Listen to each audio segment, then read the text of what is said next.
Hey guys, what's up? It's Biscuit Horror Reviews here with a quick little recommendation type review.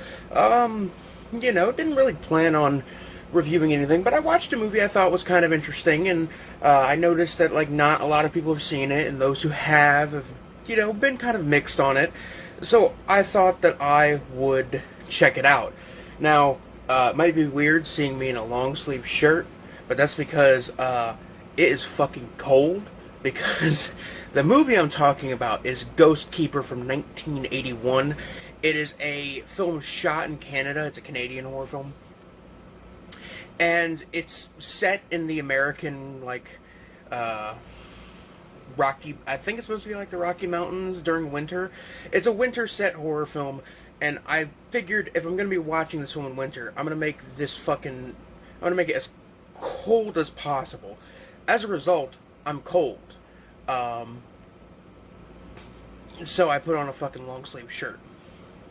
Either way, this movie, Ghostkeeper, is basically about these three people: Chrissy, I think it's Chrissy, Jenny, and Marty.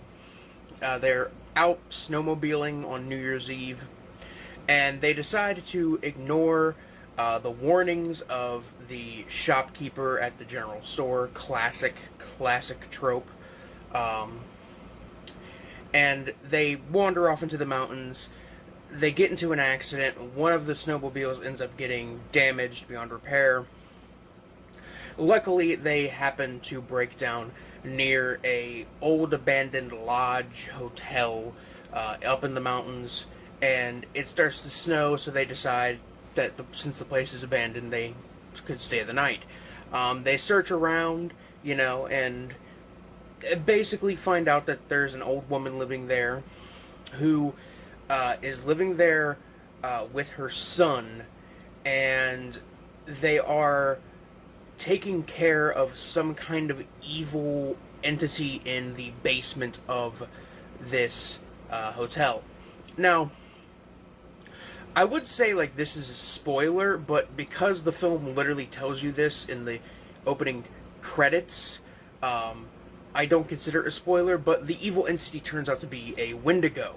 Now, some people, interpret have seen it differently, but literally in the credits, the actor is credited as the Wendigo, so I'm gonna say it is a Wendigo.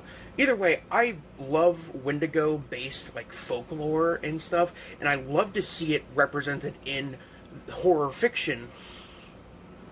With Algernon Blackwood's short story, The Wendigo. But there isn't a ton of horror films out there that are about the Wendigo. The big one that I can think of off the top of my head is the Larry Fessenden film, Wendigo from 2001, which I honestly think is a really, really great, super underrated, underseen horror film, and I highly recommend that one. I actually recommend that more than I do Ghostkeeper.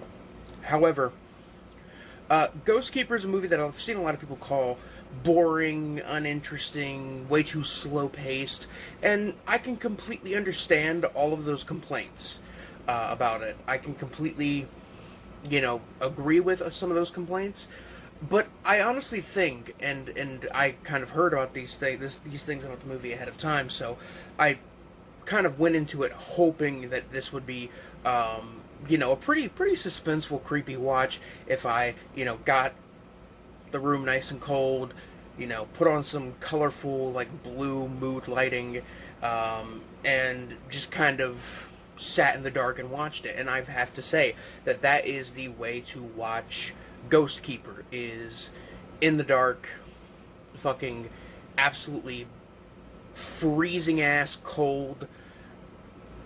It's perfect. It's the perfect way to watch this movie, and it's the only way I think this movie could be, at least for me, could be like a really creepy movie, because in all honesty the writing in this film is not that great. The acting ranges, but it definitely feels like, and I could say this with the writing as well, it definitely feels like there was effort put in. This is obvious. This is a really great example of a film that is low budget, but it's not low effort, it's not low energy.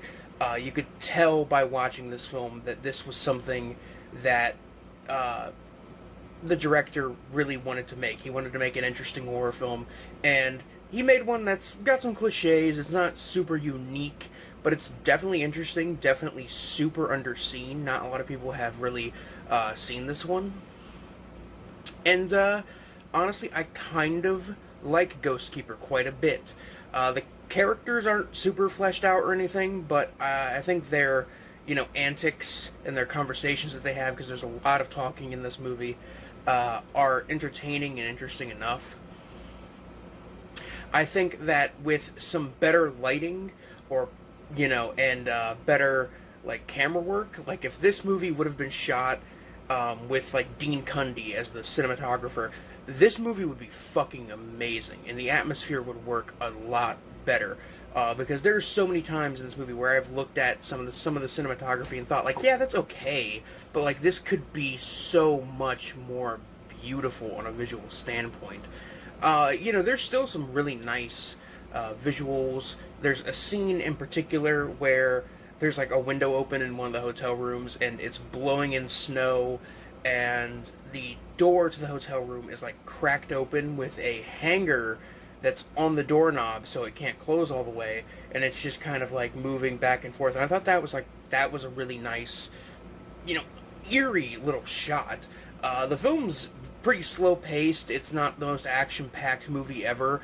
I've heard some people call this movie kind of a slasher film. I don't know if I would say that. It's definitely got some elements of the genre. I'd say this is more of like a supernatural and or psychological horror film. I think this movie could be I think the best comparison I could draw to this film is that it's like the setting of The Shining with elements of like the 1977 horror film The Sentinel, some of those like plot elements in there, as well as some psychological horror elements you could take from some of the psychological and supernatural elements and atmosphere kind of notes you could take from something like The Changeling, or even Larry Fessenden's Wendigo. It's not a perfect movie, but this is definitely an underrated little flick. There could have been some more to it if this would have been a film with a higher budget. I think this movie could honestly be like a great movie, like Fessenden's Wendigo. However, this is more of a minor note in the canon of Wendigo horror films. That being said, I still genuinely quite like this movie, and I think I'm gonna have to give this one like a 3 out of 5. Like it's not amazing, it's not perfect, but God, like I just love winter set horror films, and this is one of the better ones I've seen in quite a while. Also, I should also mention as another thing that this film shares some plot elements with is what was I fucking gonna say? Shriek of the Mutilated, the Yeti horror film from the 70s that I covered on my channel last summer. I have a weird thing I've just noticed with covering wintry horror films in the summer, and that's probably because I fucking hate the heat. In fact, I'm already getting fucking hot in this long sleeve shirt, so I'm gonna have to take this off once we're done shooting here. But yeah, I think Ghostkeeper's pretty cool, and I would recommend it. It's on Amazon Prime streaming in the US. It's also on YouTube if you want to check it out. I highly recommend, though, if you're gonna watch this, do it when it's cooler outside, when it's preferably in the winter. I think in the winter this could be a great watch. Also, I should mention that the guy who co-wrote and directed this film, also wrote the screenplay for Blood Games, the 1990, early 90s kind of revenge, exploitation, death game type of film that I covered on my channel a couple months ago. Blood Games is really, really good. Like, really, honestly, great. Little early 90s kind of exploitation horror title. And this guy co wrote it, which I think is really interesting. But yeah, I think that's it for now. Anyway, guys, this is Biscuit Boo Horror Reviews signing off. Peace.